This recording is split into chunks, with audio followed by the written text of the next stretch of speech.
السلام علیکم مائی YouTube family, کیسے ہیں آپ سب؟ رمضان کا مہینہ شروع ہو چکا ہے، آپ سب کو بہت زیادہ مبارک ہو رمضان۔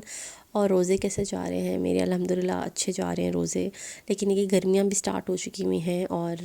صبح کے ٹائم بہت زیادہ گرمی ہوتی ہے اور رات کو جو ہے وہ موسم تھوڑا سا ٹھنڈا ٹھنڈا تو نہیں کہہ سکتے، لیکن کہ پلیزنٹ ہو جاتا ہے۔ لیکن صبح کے ٹائم تو اتنی گرمی، اتنی تیز دھوپ ہوتی ہے نا کہ آپ کے ایگزیکٹ منہ میں آ رہی ہوتی ہے، آپ واک بھی نہیں کر سکتے، ورنہ ڈے ٹائم میں انسان کہیں جا بھی نہیں سکتا ہے، تو سوچتا ہے کہ چلو افطاری کے بعد کہیں چلے جائیں گے۔ باقی کہ رمضان میں میری روٹین آج کل یہ ہوتی ہے کہ سحری بنائی، سحری کی، اس کے بعد سحری کر کے نماز وغیرہ پڑھ کے دوبارہ سو گئے، اور پھر صبح دوبارہ میں 9-10 بجے اٹھ جاتی ہوں، اور پھر جو بھی کلیننگ کے کام ہوتے ہیں، ساری چیزیں ہوتی ہیں موسٹلی پھر میں وہ اس ٹائم وہ کر لیتی ہوں صبح سے، تاکہ جلدی سے فارغ ہو جائے نا۔ ایسا بھی ہوتا ہے کہ آہستہ جو ہے نا وہ ہماری بیٹری نا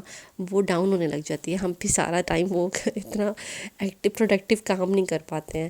obviously as a house wife ہیں، ذمہ داریاں بہت زیادہ، تو وہ اوبویسلی کرنا پڑتا ہے، بچوں کے لیے کرنا پڑتا ہے، لیکن پھر بھی ماں کی جو بیٹری ہے نا وہ ڈاؤن ہو کے بھی نا ماں اپنے آپ کو چارج کر ہی لیتی ہے۔ اچھا، رمضان میں نا ہر کوئی عبادت بہت زیادہ کرتا ہے، عام روٹین کے نسبت نا سب کو ہوتا ہے کہ ہم زیادہ عبادت کریں، لیکن ساتھ میں زندگی کی مصروفیات بھی ایسے چل رہی ہوتی ہیں کہ وہ بھی سارے کام کرنے ہوتے ہیں۔ تو آپ جب عبادت کرتے ہیں، نماز پڑھتے ہیں، قرآن پاک پڑھتے ہیں، اس کے بعد جو آپ ویسے اپنے گھر کے کام کر رہے ہیں یا جاب کر رہے ہیں، اس میں اللہ تعالیٰ کا ضرور ذکر کرتے رہنا چاہیے، ٹھیک ہے؟ اور اس میں یہ کہ اللہ تعالیٰ سے ہر چھوٹی سے چھوٹی چیز اللہ تعالیٰ سے مانگیں۔ گھر کے اگر نمک بھی ختم ہو گیا نا تو وہ بھی اللہ تعالیٰ سے مانگیں کہ اللہ تعالیٰ مجھے نمک چاہیے، گھر میں میرا ختم ہو گیا ہے، تو اللہ تعالیٰ ضرور آپ کو وہ دیتا ہے۔ ہم کیا کرتے ہیں، ہم نا مانگنے میں نا اپنے اللہ تعالیٰ سے کنجوسی کرتے ہیں، ہمیں جو بڑی بڑی چیزیں چاہیے ہوتی ہیں نا ہم وہ مانگتے ہیں کہ اللہ تعالیٰ ہمیں گاڑی چاہیے، اللہ تعالیٰ ہمیں یہ مجھے مطلب بہت زیادہ چیزیں، مطلب بڑی بڑی چیزیں، گھر چاہیے، لیکن چھوٹی چھوٹی چیزوں کے لیے نا ہم اپنے اللہ سے نہیں مانگتے، ہم خاموشی سے بس اپنے خود ہی کام کر لیتے ہیں، لیکن ایسا نہیں ہونا چاہیے۔ اپنی چھوٹی سے چھوٹی چیز کے لیے بھی اپنے اللہ سے مانگنا چاہیے۔ اللہ تعالیٰ تو کہتا ہے کہ مجھ سے بار بار مانگو جو چیز کی ضرورت ہے، یہ بات تو اللہ تعالیٰ کو پتہ ہے کہ اس بندے کو اس چیز کی ضرورت ہے، لیکن اللہ تعالیٰ کہتا ہے مجھ سے مانگو، اللہ تعالیٰ تو بہت خوش ہوتا ہے۔ تو آپ نے بچوں کی طرح اللہ تعالیٰ سے مانگنا ہے، اور لٹرلی یہ میرا اپنا ایک ایکسپیرینس ہے، میں لٹرلی ہر انسان کی لائف میں بہت مشکل حالات آتے ہیں، اور کچھ لوگ مشکل حالات سے گزرے ہوتے ہیں اور کچھ لوگ گزر چکے ہوتے ہیں، لیکن ہر انسان جو ہے کہیں نہ کہیں مشکل میں پھنسا ہوا ہے، اور خاص طور پر فائنینشیل پرابلم میں بہت زیادہ پھنسا ہوا ہے۔ کسی کے پاس فائنینس اچھا ہے تو کسی کے پاس ہیلتھ نہیں ہے، کسی کے پاس ہیلتھ اچھی ہے تو کسی کے پاس فائنینس نہیں ہے، اور کبھی کسی کے پاس اللہ معاف کرے دونوں چیزیں نہیں ہوتی، اور کبھی کچھ ایسے لوگ میں نے دیکھے ہیں جن کے پاس سب کچھ ہے لیکن ان کا مینٹلی پرابلم ہے، اور مینٹل ڈپریشن کے شکار ہیں، اور وہ اپنے نہ لائف انجوائے کر پاتے ہیں، نہ پیسہ انجوائے کر پاتے ہیں، کچھ بھی نہیں انجوائے کر پاتے۔ یہ ساری بیسکلی کیا چیزیں، نعمتیں ہیں، اس لیے ہمیں جو بھی چیزیں چاہیے ہوتی ہیں ہمیں ساری کی ساری چھوٹی چھوٹی چیزیں اللہ تعالیٰ سے مانگنی چاہیے، اور جو ہمارے پاس چیزیں ہیں بس اسی کو انجوائے کرنا چاہیے۔ یہ بھی بہت بڑی ایک نعمت ہوتی ہے کہ اللہ تعالیٰ آپ کو آزماتا ہے، نہ دے کر بھی اور دے کر بھی۔ اگر بہت زیادہ چیزیں اچھی جو آپ چاہتے ہیں وہ آپ کو مل جاتی ہیں تو تب بھی اللہ آزما رہا ہوتا ہے کہ میرا بندہ کیا کرے گا، اور اسی طرح جب آپ کو جو چیز چاہیے ہوتی ہے وہ نہیں ملتی تب بھی آزمائش ہی ہو رہی ہوتی ہے۔ تو بیسکلی ہم پہ ڈیپینڈ ہوتا ہے ہر چیز نا، کہ ہم نے کس طرح جو ہے وہ ہر چیز لے کے چلنی ہے، اور کیسے اللہ تعالیٰ سے جو ہے وہ اپنا تعلق مضبوط کرنا ہے۔ اچھا، میں نے اکثر کچھ لوگوں کو دیکھا ہے جو رمضان میں راشن دیتے ہیں،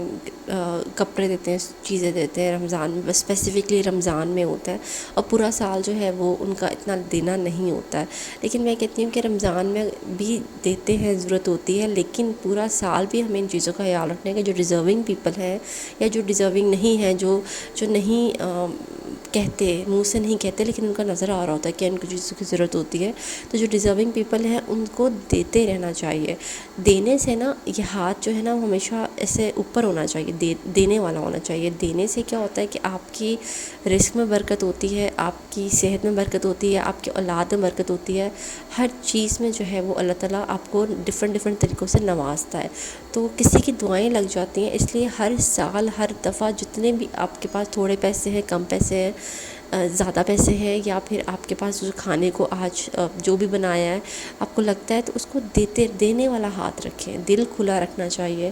یہ بہت ایک چیز ہوتی ہے، اور یہ بھی ایک بہت، میں تو کہتی ہوں جن کے پاس یہ دل کا کھلا رہنا اور دینے والا ہونا، یہ بھی ایک اللہ تعالیٰ کی طرف سے ہی ایک صفت ہوتی ہے۔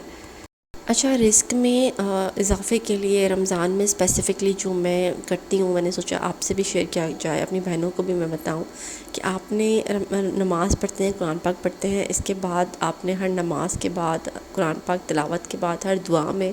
سورہ بقرہ کی جو آخری آیت ہے نا، آمن الرسول، یہ والی جو آیت ہے نا پوری، یہ آپ پڑھتے رہا کریں، یہ پڑھیں، اللہ تعالیٰ سے دعا مانگیں، اپنے رزق کے اضافے کے لیے دعا کریں، صحت کے لیے دعا کریں۔ صحت سب سے بڑی ایک نعمت ہے۔ ہم چھوٹے ہوتے پڑھتے ہوتے نا ایک ایسے پڑھتے تھے کہ